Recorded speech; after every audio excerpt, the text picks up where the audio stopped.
कुछ बंदे आए, उन्होंने ऐसे बुलाया शादी भाया, वो बाहर निकला और उन्होंने फायर मारा उसको। He was 26 years old that time।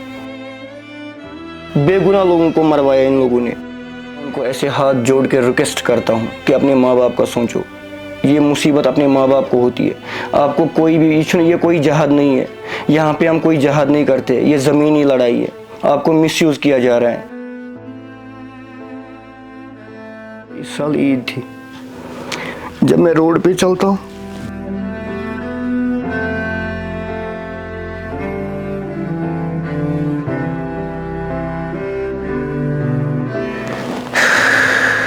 मुझे उस बाइक की ना परछाई दिखाई देती है, मैं डिप्रेशन में चला गया।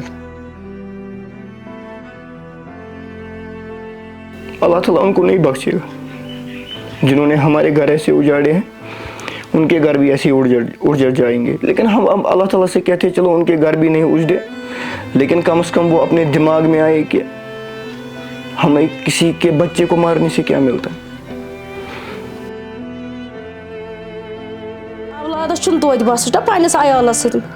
बच्चे का उतना नहीं लगता है क्योंकि वो अपनी बीवी और बच्चों के साथ होता है। माँ बाप को बहुत बुरा फील होता है। मेरे हिसाब से अगर किसी के बच्चे को मारना है तो उससे पहले उसके माँ बाप को मारे, क्योंकि माँ बाप बच्चे के बिना नहीं रह सकते हैं। हमें नादिब की बहुत कमी महसूस होती है। हम दो भाई थे, उसका नाम नादिब हनीफ खान था और मेरे फादर और मदर है। मेरी मदर 7-8 ईयर से कैंसर पेशेंट है। तो वही भाई जिनकी डेथ हो गई, जिसको आतंकवादियों ने मारा, वही भाई मेरा घर सारा चलाता था। वो अपनी माँ को कंगाता करता था क्योंकि हमारी कोई बहन नहीं है, हम दो ही भाई थे। वो छोटा था, मैं बड़ा था। तो एज ए नेशनलिटी इंडियन हमें मेरे घर पे टारगेट किया गया, जो मेरी यहाँ पे लोकेलिटी है। तब हिंदुस्तान का झंडा उठाने के लिए इधर कोई तैयार नहीं था, जब मैं पहले से ही, क्योंकि हमें कोई मिलिटेंसी से एफिलिएशन नहीं थी। मैं मतलब प्रो इंडियन हूँ, पहले से हमारी सारी फैमिली प्रो इंडियन है। तो फिर क्या वाक़ा हो गया, यहाँ पे लोग बोलते थे कि ये रॉ का एजेंट है, ये बीजेपी का एजेंट है, या आरएसएस का एजेंट है। ये क्यों ऐसा बोलते थे? क्योंकि जो पत्थरबाज लड़के थे या कुछ और थे, मैं उनकी मेंटलिटी चेंज करता था।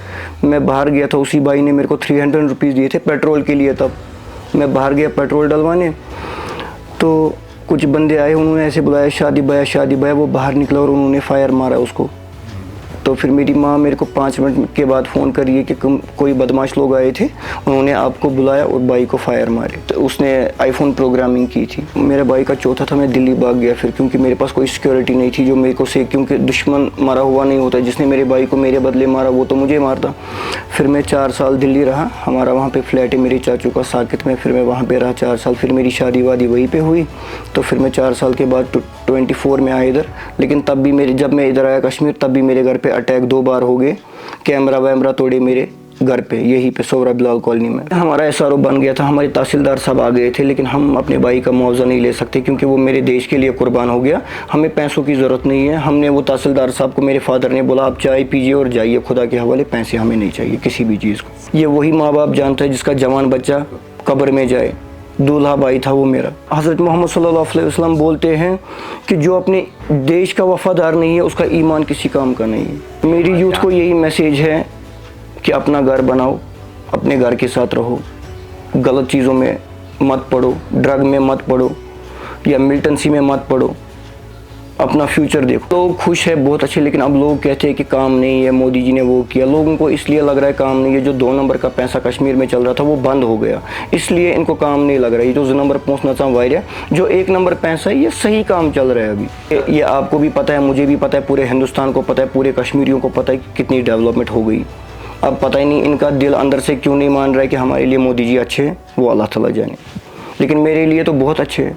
देखिए टूरिज़्म कितना डेवलप हो गया। यहाँ पे 10 या 20 हज़ार सैलानी आते थे, आप देखो अभी लाखों की तादाद में आ रहे हैं। वो किससे? जब से दफ़ा 370 हट गया। अगर दफ़ा 370 हट गया तो यहाँ पे बड़ी बड़ी इंडस्ट्री आएगी, यहाँ का नौजवान बेकार नहीं रहेगा, यहाँ का नौजवान ट्रक की तरह नहीं जाएगा। वो भी अपना मतलब रोज़मर्रा की ज़िंदगी वो क्यों यहाँ से बाहर जाए जॉब करने के लिए। अगर हम मल्टीनेशनल कंपनीज़ इधर लाएंगे कश्मीर में तो वो अपने घर पे जॉब करेंगे, यहीं पे अपने होम स्टेट में।